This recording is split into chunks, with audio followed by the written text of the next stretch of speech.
बिस्मिल्लाहिर्रहमानिर्रहीम। अस्सलाम वालेकुम नाज़रीन, मैं अहमद फवाद हूँ और आप मेरा यूट्यूब चैनल देख रहे हैं। तीन खबरें हैं जो कि आज की व्लॉग में मैंने आपके साथ शेयर करनी है। सबसे पहले तो chief election commissioner Sikandar Sultan Raja साहब के इस्तीफ़े के हवाले से क्या इस वक्त मामलात चल रही हैं, क्या दावे जो है वो सामने आ रहे हैं, क्या उन्होंने इस्तीफ़ा देने का फ़ैसला कर लिया है और क्यों कर लिया है। एक तो इस पर कुछ इक़दामात हैं, कुछ तफसीलात हैं, वो मैं आपके साथ शेयर करूँगा।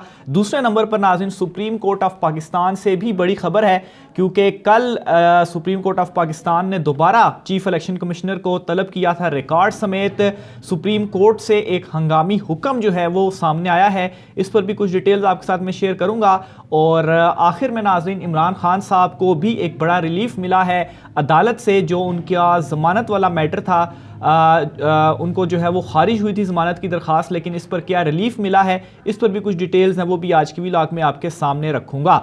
सबसे पहले तो नाज़रीन कुछ लेटेस्ट अपडेट्स हैं वो मैं आपको बताता चलूँ। मिफ्ता इस्माइल साहब जो हैं वो लगातार जो तंज के नश्तर हैं वो अपनी ही जमात मुस्लिम लीग नून पर बरसा रहे हैं, और एक और बयान उनकी जानिब से अब सामने आया है। और साबिक वज़ीर ख़जाना मिफ्ता इस्माइल का ये कहना है कि नून लीग की क़यादत से इनका अब कोई राबता नहीं है। इसका मतलब ये है कि नून लीग से अलहदगी उनकी हो चुकी है, लेकिन जस्ट एक अनाउंसमेंट नहीं हुई क्योंकि राब्ता नहीं है। और वैसे भी इतने ज़्यादा उनके ऊपर जो तनकीद की है इन्होंने, ऑलरेडी मरियम नवाज़ जो हैं वो इनके ऊपर काफ़ी ज़्यादा गुस्से में भी हैं। मज़ीद ये कहते हैं कि शायद एहसास हो रहा है जो बातें मैंने कही वो कर लेते तो हालात मुख्तलिफ होते। यानी कि ये इसहाक डार साहब से कह रहे हैं, मरियम नवाज़ से ये कह रहे हैं कि मेरा आपसे राब्ता तो नहीं, और उनको ये अब एहसास हो रहा है कि जो बातें मैंने उस वक्त कही थी अगर वो ये कर लेते तो हालात मुख्तलिफ होते। यानी कि इस वक्त जो पाकिस्तान के रिज़र्व्स हैं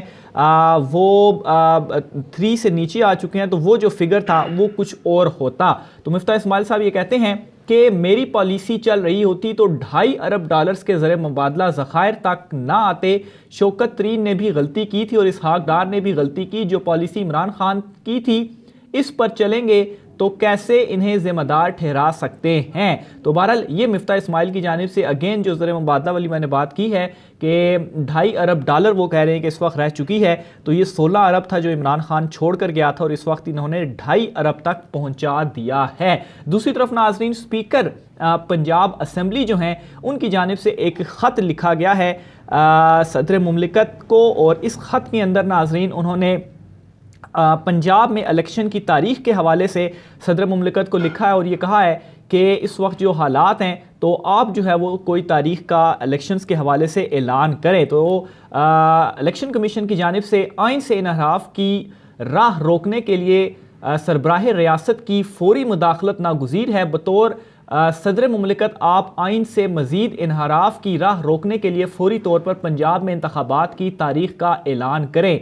ये स्पीकर पंजाब असम्बली सब्तैन खान की जानिब से ख़त लिखा गया है, और इनसे ये कहा गया है और ये भी कहा गया है कि 90 रोज़ की आइनी मुद्दत है जिसमें इलेक्शन जो हैं वो होना होते हैं। और ये भी बताया गया कि कब ये जो असम्बली थी पंजाब की वो तहलील हो गई, लेकिन अभी तक जो डेट है वो नहीं आई। और इसमें मज़ीद जो है वो आर्टिकल 105(3) का जो हवाला है वो भी इन्होंने दिया है। बहरहाल बुनियादी तौर पर उन्होंने तारीख़ के हवाले से ही सदर मुमलिकत को कहा है। याद रहे कि इस हवाले से पहले भी कुछ आइनी कानूनी माहिरीन का भी ये कहना था कि अगर गवर्नर तारीख़ नहीं देते तो सदर मुमलिकत जो है वो तारीख़ दे सकते हैं। लेकिन अगेन वही चीज़ है कि इलेक्शन कमीशन ने ये गवर्नर से कहा था कि आप तारीख़ दें, तो इसी तरह से इलेक्शन कमीशन अगर गवर्नर नहीं दे रहे तो इलेक्शन कमीशन सदर मुमलिकत से कहे कि वो तारीख़ दें, तो फिर गवर्नर जो हैं वो तारीख़ दे सकते हैं। उनसे अब कहा ही नहीं है तो वो खुद से किस तरह से तारीख दें। बहरहाल ऑन रिकॉर्ड जो है वो तमाम तर चीज़ें इस वक्त लाई जा रही हैं। इमरान खान साहब को एक बड़ा रिलीफ मिला है।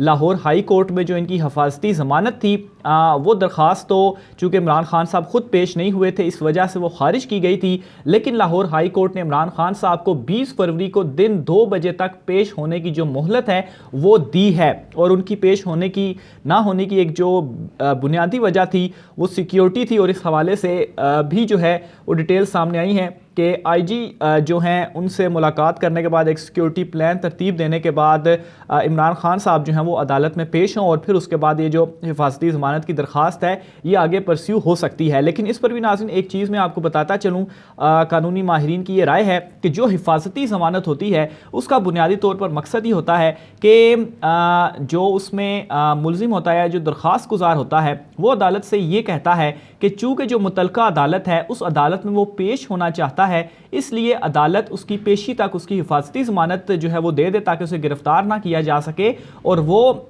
मुतलका अदालत में जो है वो पेश हो जाए। तो इस सूरत में ज़रूरी नहीं होता कि जो दरख्वास्त गुजार है या जिसकी ज़मानत हिफाजती ज़मानत अप्लाई की गई है वो अदालत के अंदर पेश हो। तो ये नहीं कि लाहौर हाई कोर्ट में अगर इमरान खान साहब पेश नहीं भी होते थे तो तब भी इनकी हिफाजती ज़मानत मंजूर हो सकती थी, लेकिन उस सूरत में भी अदालत का ही ये इस्तकाक होता है। तो अदालत ने अगर उनको बुलाया है तो बहरहाल उसमें ये होगा कि इमरान खान साहब जो सिक्योरिटी प्लान के बाद चूँकि मेन जो इशू था, मेन जो मसला था वो सिक्योरिटी के हवाले से ही था, फिर उसके बाद तिबी बुनियादों पर भी जो है वो दरख्वास्त सामने थी। तो बहरहाल 20 फरवरी को 2 बजे तक का ये वक्त दिया गया है कि सारा सिक्योरिटी के हवाले से भी चीज़ें देखी जाएं और फिर इमरान खान साहब अगर लाहौर हाई कोर्ट में पेश हो जाते हैं तो उनकी हिफाजती ज़मानत मंजूर होगी और उस दौरान जो इस्लामाबाद की इंसदाद दहशत गर्दी की अदालत है, इमरान खान साहब के पास हिफाजती ज़मानत होगी तो वो इस अदालत में पेश हो सकते हैं। और फिर इसके अलावा जो बैंकिंग कोर्ट है वो मामला भी इस्लामाबाद हाई कोर्ट में जो है वो गया हुआ है, यानी कि जो नेक्स्ट वीक होने जा रहा है उस नेक्स्ट वीक के अंदर भी ये जो 2-3 अहम समातें हैं ये होने जा रही हैं। इस पर भी जो डिटेल्स आती रहेंगी वो भी मैं आपके साथ शेयर करता चलूँगा। चीफ इलेक्शन कमिश्नर के इस्तीफ़े के हवाले से नाज़रीन मैं आपको बताता चलूँ, इस वक्त ये ख़बर जो है वो मार्केट में गर्म है और बल्कि ये एक ट्वीट है बिशारत राजा साहब सहाफ़ी हैं, इनकी जानिब से की गई है और इनडायरेक्ट में इसको कहूँगा इन्होंने ये ट्वीट की है और इनका ये लिखना है कि इतलात हैं मुंशी संजीदगी से मुस्ताफ़ी होने के बारे में सोच रहा है, इसे इदराक हो चुका है कि ये सब मुझसे गैर आइनी काम ले रहे हैं, गैर आइनी काम ले रहे हैं, तो इसलिए मुस्ताफ़ी जो है वो मुझे हो जाना चाहिए। थोड़ा सा धुंधला है मेरी जो स्क्रीन है तो इसलिए वो आगे वाली लाइन जो है मेरे से पढ़ने नहीं हो रही। तो बहरहाल मुंशी जो है वो जब से फवाद चौधरी साहब ने ये लफ्ज़ यूज़ किया है तो ये लफ्ज़ काफ़ी ज़्यादा जो है वो यूज़ हो रहा है, तो इस वजह से ये जो इन्होंने ट्वीट की है इसको भी मैं इनडायरेक्ट जो है अज्यूम कर रहा हूँ कि उनको ही वो कहा होगा। बहरहाल एक इस्तीफ़े की इसके अलावा भी एक जो ख़बर है वो गर्म है और ज़ाहिर सी बात है कि इस वक्त चीफ इलेक्शन कमिश्नर जो हैं जिस तरह से सुप्रीम कोर्ट में भी अब मैटर जो है वो टेकअप हो चुका हुआ है, बल्कि सदीक जान का भी मैं एक ट्वीट पढ़ रहा था कि इस वक्त तमाम जो हैं दीगर वो ये चाह रहे हैं कि जो इलेक्शंस हैं वो ना हो, लेकिन सुप्रीम कोर्ट जो है वो ये चाह रही है कि जो इलेक्शंस हैं, जो आइनी कानूनी जो तरीक़ाकार है, जो एक आइन के अंदर बॉन्डिंग है उसके मुताबिक जो चीज़ें हैं वो होनी चाहिए। और इस हवाले से काफ़ी सारी जो ट्वीट्स हैं वो भी उनकी जानिब से की गई और कहा गया कि उनकी साइड पर जो है वो खड़ा भी होना चाहिए और चीफ जस्टिस साहब जो हैं वो भी इस हवाले से कुछ जो एक्शंस हैं वो लें। बहरहाल आज खुद नोटिस का कल भी मैंने आपको बताया था, जो एक ट्रांसफ़र वाला केस था उसमें आज खुद नोटिस के हवाले से भी चीफ जस्टिस साहब से कहा गया है। बहरहाल इसकी समाअत आज दोबारा भी हुई है केस की, जो ट्रांसफ़र पोस्टिंग वाला मामला था, चीफ इलेक्शन कमिश्नर ने आज दोबारा अदालत में पेश होना था लेकिन वो आज अदालत में पेश नहीं हुए। बहरहाल आज अदालत के अंदर नाज़रीन मिस्टर एक्स का जो जिक्र है वो हुआ है और मिस्टर एक्स का जिक्र इस तरीके से हुआ है कि जस्टिस मुनीब अख्तर साहब, जो ये 3 रुकनी बेंच था उसमें जस्टिस मुनीब अख्तर साहब भी शामिल थे, उन्होंने ये कहा कि किसने चीफ इलेक्शन कमिश्नर को ये इख्तियार दिया है कि ज़ुबानी दरख्वास्त पर तबादला कर दे।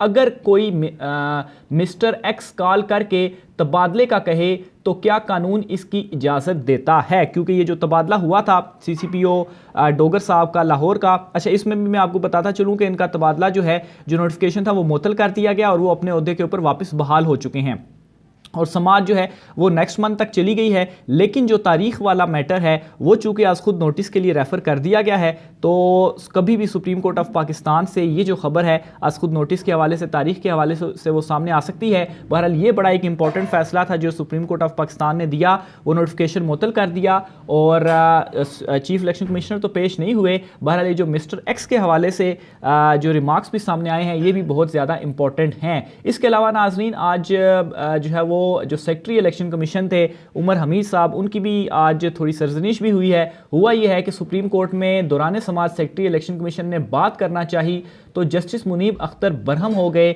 बोले मुझे टोकने की जुर्रत ना करें, खामोशी से खड़े हो जाएं। तो ये जो है वो उनकी जानिब से ये कहा गया। मजीद सेक्रेटरी साहब ने इसके ऊपर कहा कि मुझे बुनियादी कानून मालूम है, जिस पर जस्टिस एजाज एहसन साहब ने कहा बुनियादी कानून पता होने से आप वकील नहीं कहलाएंगे।